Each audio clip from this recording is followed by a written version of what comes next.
Aku dipaksa nikah siri dengan majikan Arab dan dijanjikan gaji 100 juta per bulan serta perhiasan emas. Tapi di malam pertama, justru terungkap rahasia kelam yang tak bisa kulupakan. Permintaan di luar nalar terpaksa kuturuti demi memenuhi keinginannya. Namaku Lilis.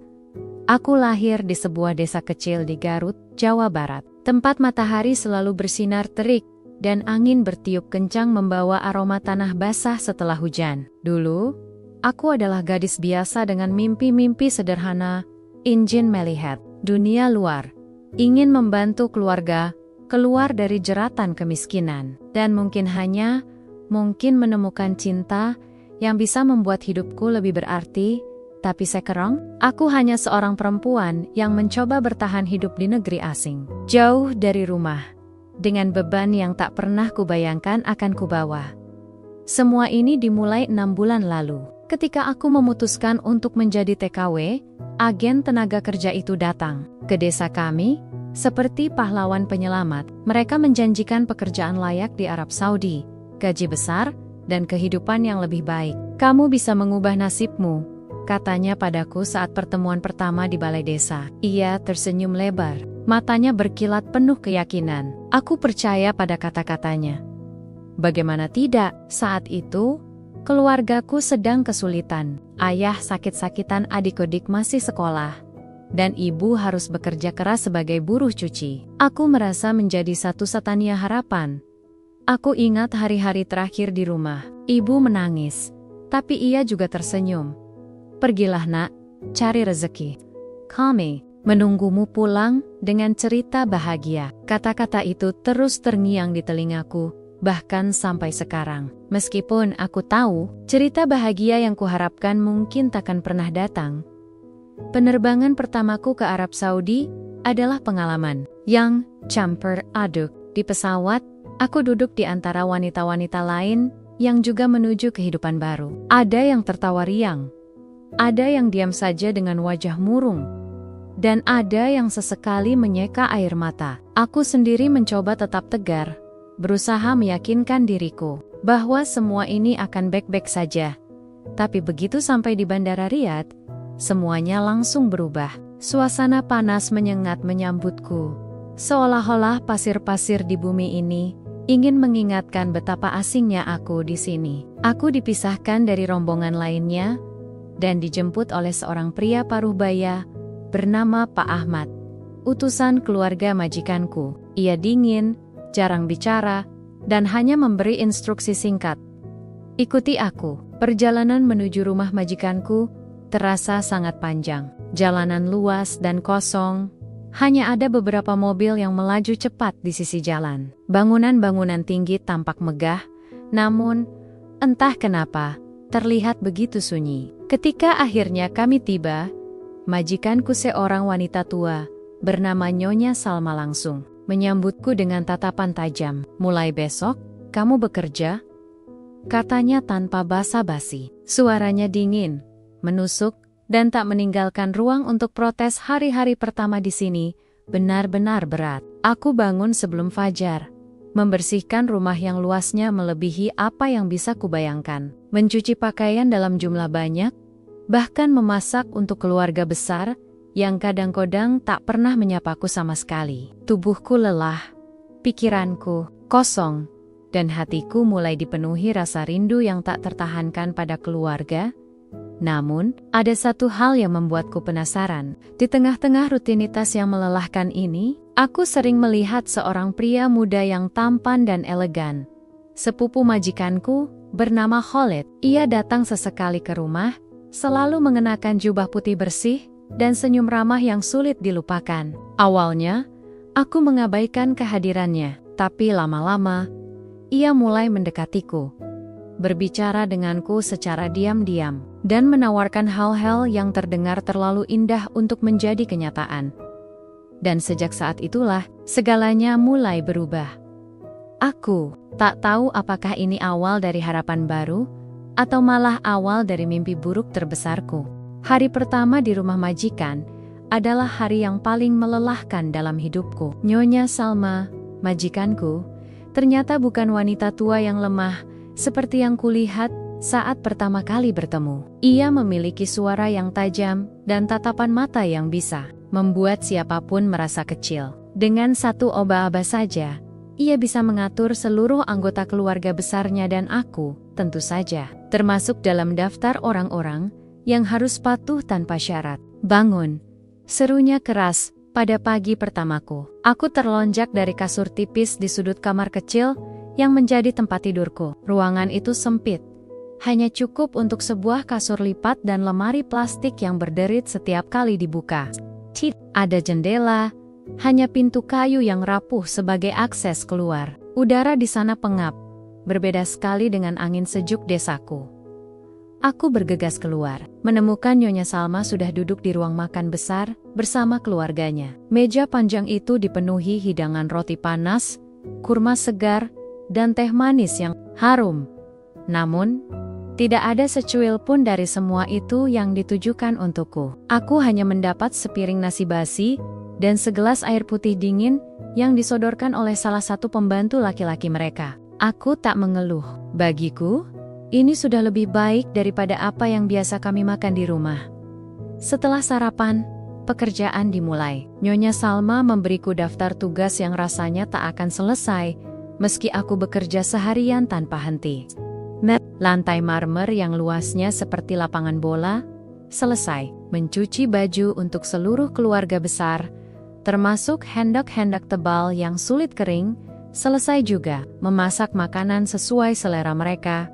Meskipun resepnya begitu asing bagiku, aku mencoba sebaik mungkin. Meskipun beberapa kali hasilnya kurang memuaskan dan membuat Nyonya Salma mengomel panjang lebar, tapi yang paling menyakitkan bukanlah pekerjaan fisiknya, melainkan cara mereka memperlakukan aku.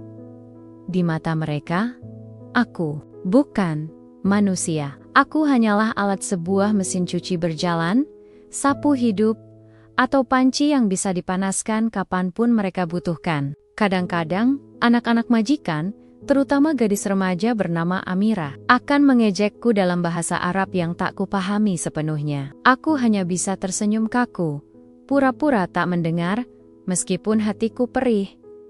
Namun, ada satu hal yang mulai menarik perhatianku di tengga-tengga rutinitas yang melelahkan ini. Seperti yang kuceritakan sebelumnya, Khalid sepupu Nyonya Salma sering berkunjung ke rumah. Dia datang tanpa jadwal tetap, kadang di pagi hari, kadang sore, atau bahkan malam. Setiap kali dia hadir, suasana di rumah berubah. Nyonya Salma yang biasanya galak tiba-tiba menjadi ramah, suaranya melunak, dan sikapnya terlihat lebih santai. Anak-anak majikan juga tampak lebih sopan ketika Khalid ada di sana. Khalid sendiri adalah pria yang sangat tampan. Usianya mungkin awal 30-an, tubuhnya tinggi tegap, dan senyumnya selalu terlihat hangat. Ia sering mengenakan jubah putih bersih, dengan sorban elegan yang membuatnya tampak seperti pangeran dalam cerita-cerita dongeng. Awalnya, aku enggan memperhatikannya. Terlalu lama, tapi lama-lama, aku mulai merasa aneh setiap kali ia datang. Matanya selalu mencari-cari sesuatu, dan suatu hari, aku sadar bahwa sesuatu itu adalah aku. Pertama kalinya ia benar-benar berbicara padaku terjadi seminggu setelah kedatanganku. Saat itu, aku sedang menyapu halaman belakang, tempat cucian jemuran tersebar di bawah sinar matahari yang menyengat. Khalid mendekatiku. Langkahnya ringan namun pasti. Jantungku berdebar-debar tanpa sebab. Apakah aku melakukan kesalahan? Apakah dia ingin mengeluh tentang sesuatu? Lilis, katanya pelan, menggunakan namaku dengan nada yang terdengar begitu intim. Aku mendongak, terkejut, karena ia bahkan tahu namaku. Aku dengar kamu bekerja sangat keras di sini. Aku hanya bisa mengangguk, takut untuk berbicara. Suaraku serak karena jarang digunakan, apalagi untuk berbicara dengan seseorang sepenting dirinya. Jangan khawatir, lanjutnya, senyumnya semakin lebar.